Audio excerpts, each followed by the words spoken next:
Consider we have the procedural sum array on this code, which computes the sum of n elements in array a of 1 to n. So let's try to state a loop invariant for this procedure. At the start of each iteration of the loop from line 2 to 3, the variable sum contains the sum of elements a of 1 to a of I minus 1. So first is initialization. Before the first iteration of the loop, for example, when I is 1, the sum is 0, which is trivially the sum of the sub-array is a of 1 to 0, and since there's no elements to sum up, so the loop invariant holds. And the second property is maintenance.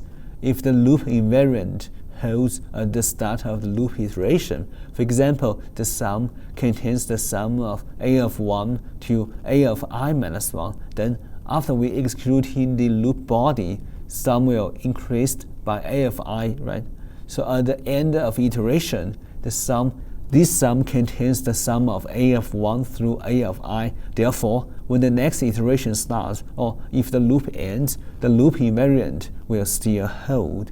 And the third property is termination. The loop terminates when I is equal to n plus 1, which is greater than n. At this point, by the maintenance property of the loop invariant, sum contains the sum of a of 1 to a of n. And since the loop has just terminated, and we know that sum contains the sum of all elements in this array, which is what the procedure is supposed to return, so a loop invariant is a property that holds before the loop runs, which is initialization, and also holds after each iteration of the loop, which is maintenance, and also holds when the loop terminates, which is termination.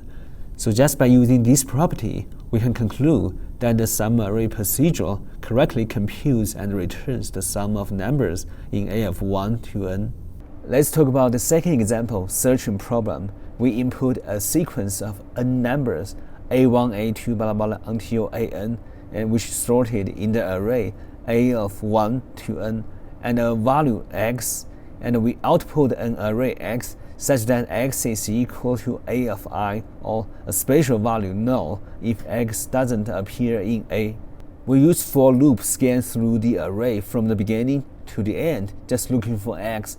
So at the start of each iteration of the loop, which means before the ith iteration, the element x hasn't been found in the sub-array a of 1 to I minus 1, which is our invariant.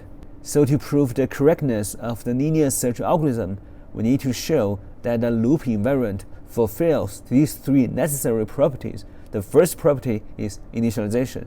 The loop invariant must be true before the first iteration of the loop. That means when I is 1, the sub-array a of 1 to I minus 1 is empty since there's no elements, right? So it's trivially true that x hasn't been found in this sub-array.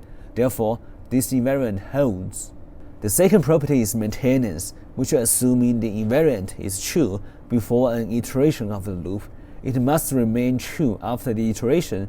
So suppose the invariant holds before ith iteration.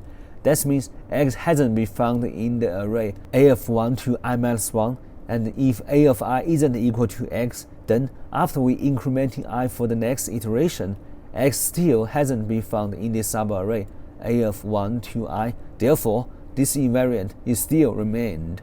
And the third property is termination. The loop terminates when I exceeds the length of the array a, which is n. At this point, if this algorithm returns null, it replies that x wasn't found in the entire array, which is a of 1 to n.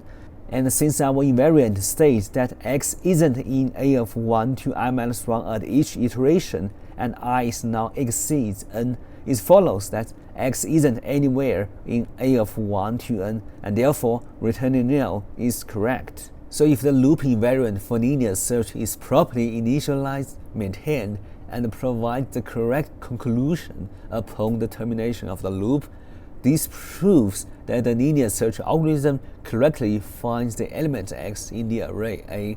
Or if x isn't present, we return null to demonstrating the algorithm's correctness.